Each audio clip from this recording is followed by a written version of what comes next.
Hello Internet, Johnny DL here. You are looking at some knives that I own. I say I own, some of them are mine, some of them are my mother's and stepfather's. And I thought I would show you how they're used. Well, I say used, tell you a bit about them, because I found a lot of people don't use knives correctly at all. They use knives unsafely, they use knives where they're definitely not supposed to be used, and they also misuse knives in the fact that some knives are designed for specific tasks, and when you've got a selection of knives like this, you might as well use them for the right task rather than rather than not. Knives basically come in three forms. We have blunt knives like your butter knife. You also have serrated knives, which are like a bread knife. Can you see how that's bumpy? And also my green knife is serrated but in a slightly different way.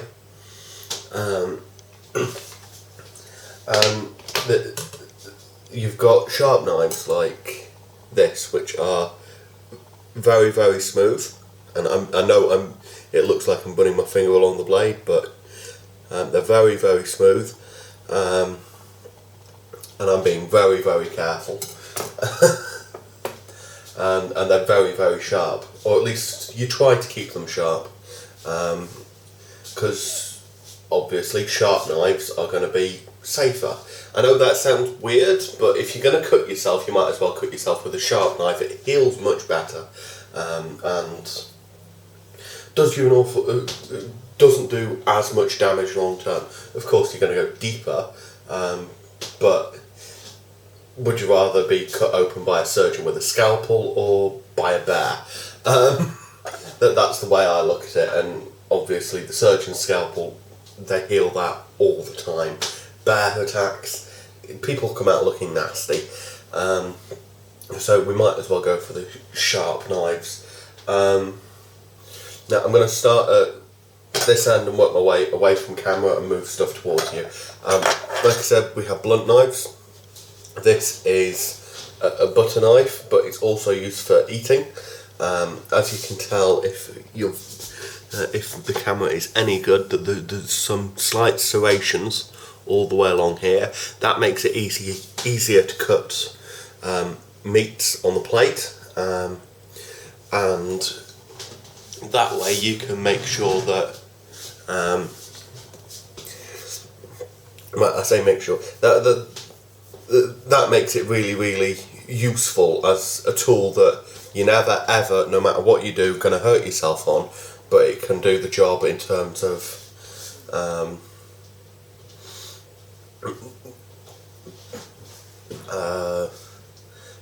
in terms of eating, because meats that you eat are usually a lot easier to cut through than your hands, because skin is actually rather tough, whereas muscle isn't.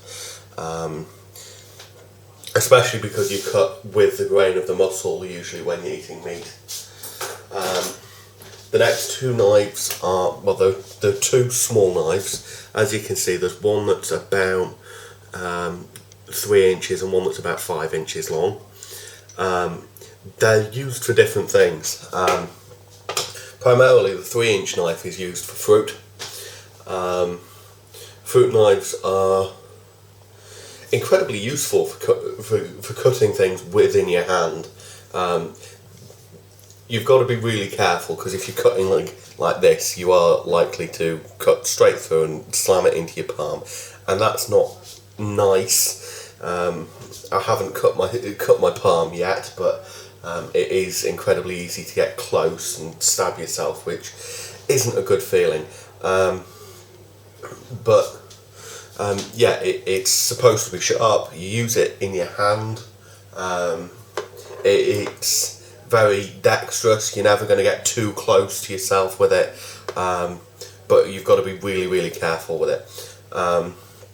I'm going to pop that one out of the way. But this one is more of a, well, in my opinion, it's more of a cheese knife, on the grounds that it's slightly longer. You can get through an entire block of cheese without doing like several cuts, and you can put your finger on one end and push down from both sides. But that's probably not what it's actually used for, and people are going to tell me off for saying that it's primarily for cheese. I can imagine it's very useful for chopping stuff that like onions, but ideally you want to be using a bigger knife for vegetables, especially if you're using a chopping board. I don't have a huge amount to say on this knife because I don't personally use knives like this very often. They're a little too long to be useful in your hand and a little bit too short to be useful on chopping boards, just in my opinion.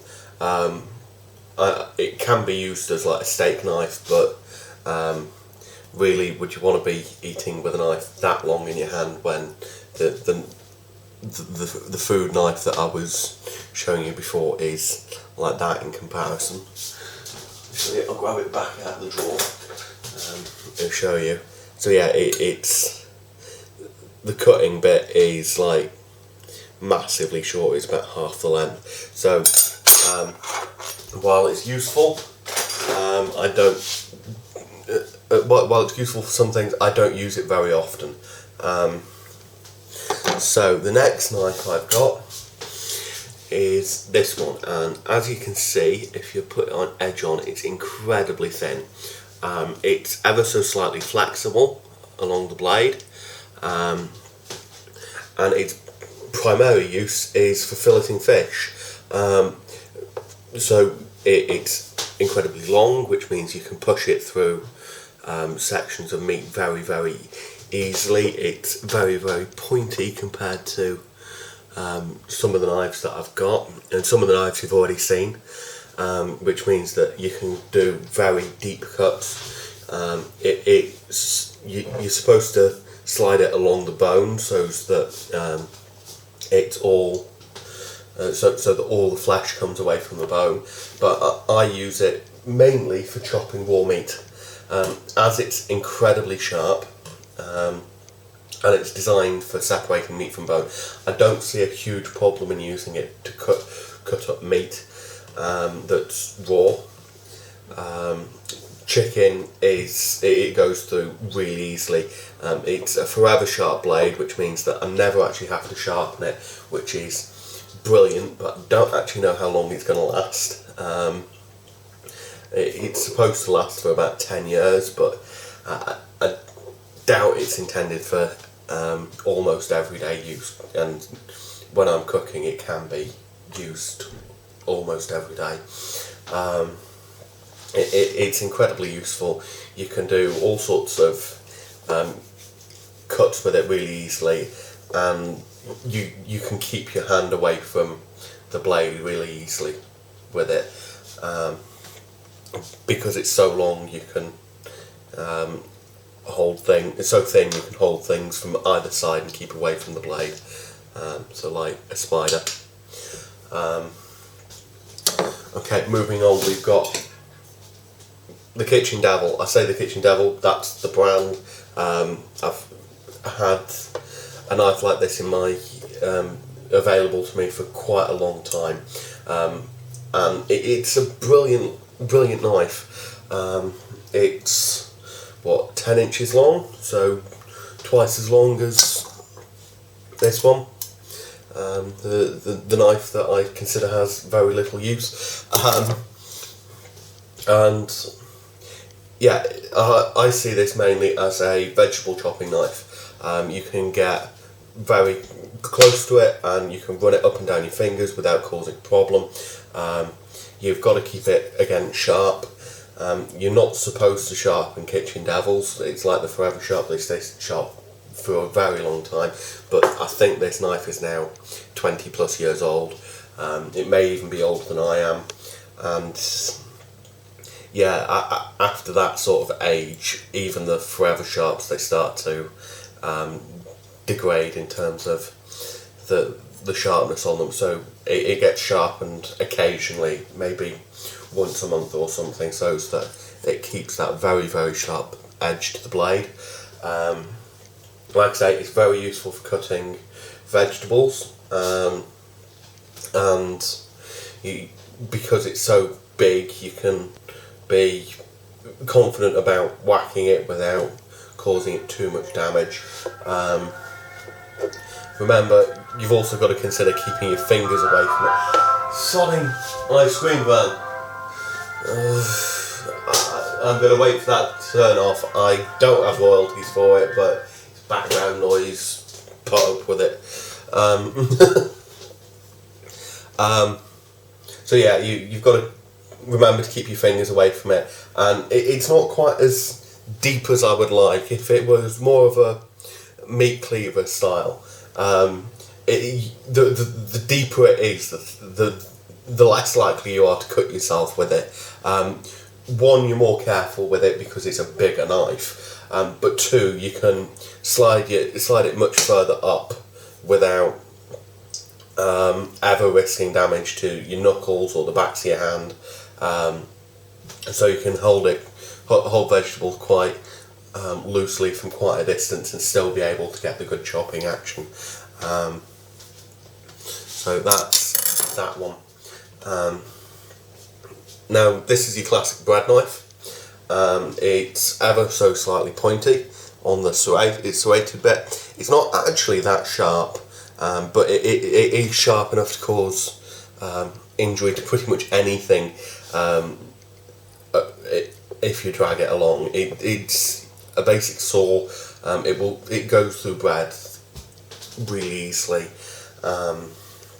It's not designed to be pushed through something, it's designed to be sawed, but that's the same with most serrated blades. Not a huge amount to say about that. Now we're moving on to the knives that I own rather than owned by the family. This is what I call my steak knife. I also, again, use it for cheese. It's one of those knives that is really useful. It's a Kunrikon, which is a Swedish knife. I mainly actually own Swedish knives because they're just very good. I think they're Swedish because they're very good quality in general. It's the ones that are coated like this, as you can see, this one's blue and my other serrated one is green. It's non-stick, which means that you can use it for just about anything and it'll slide straight through really, really easily. And it doesn't take that much effort to wash it off, no matter what you do to it. I primarily use it for a steak knife, but it's something about 4 inches long, so it's useful as a fruit knife. I can use it for cheese. I can do all sorts of things with it rather than using these two knives. It's just a replacement for those two because it's sort of wedged in between them in terms of size. But when I've got the choice, it's a really useful knife and it's not ever done me wrong. So there's that. Next is what I call my sandwich and salad knife. Because it's ever so slightly serrated on this edge, it's very good for doing bread. It's not pointy, it's rounded, which means that it does take a little bit longer to go through bread, but it will do it. It's also very good for slicing up salad leaves, so going through lettuce, it's a piece of cake. It's very sharp and can be sharpened, so it's sort of a bridge between your serrated knives and your very sharp knives. I find it really useful, but it doesn't get a lot of action. It doesn't get enough action. It will go through onions and bigger vegetables again very, very easily. It's so long enough that you can slide it up and down the back of your hand. I mean, it's even deeper this one most of the way along, so as you can tell it sticks out quite a long way. It's rounded on the end rather than pointy, which it can actually make a huge difference, that, but I don't find there's a huge bother with it. It just means that you can't stab it into something to cut, but how often do you need to do that with a serrated blade? So yeah, it's mainly for saw action, but it goes through vegetables really easily. And in terms of knife care, it takes very little, because even if it gets blunt, because it's serrated, you don't have to worry about it for a very long time. That one is also a Kunrikon. Now I'm moving on to my 3 Sileses. Now these are my newest acquisitions. Again, we've got a bread knife. You've seen one of these already. It's much sharper than the other bread knife I've got, but again, it's very useful for cutting bread. And then we've got another deep knife, which is for cutting vegetables, like the Kitchen Devil.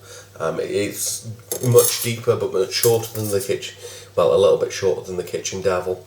So it's almost 10 inches long, or maybe the Kitchen Devil's a little bit over 10 inches long, but as you can see, in terms of depth, it far surpasses it. It comes right the way down, which does make a difference in terms of chopping. You can go much faster with this than the Kitchen Devil, and I can go through huge swathes of food fairly easily with this.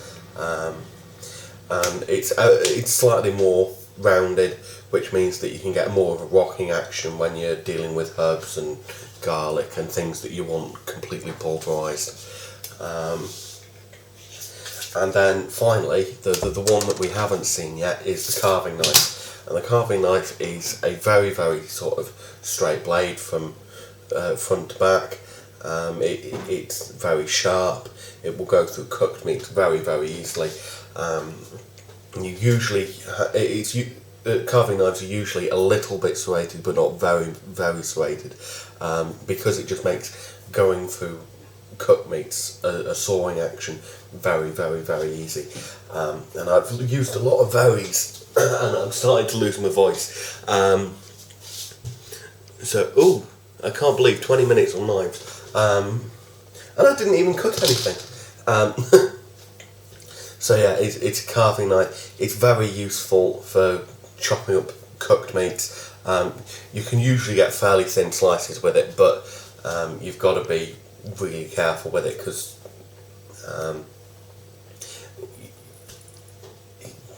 it's very easy to not cut in the right direction and end up with wavy bits of meat.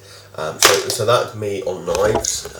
You've now seen at least one demonstration of me doing something cookery. I will be doing something less instructive and more cooking at some point very soon. I'll be maybe showing you how to use some of those knives as I do that. Remember, if there's anything you want to see from me, comment or stick it on AskFM or Twitter. The links to that are below. Rate, subscribe. Johnny DL out.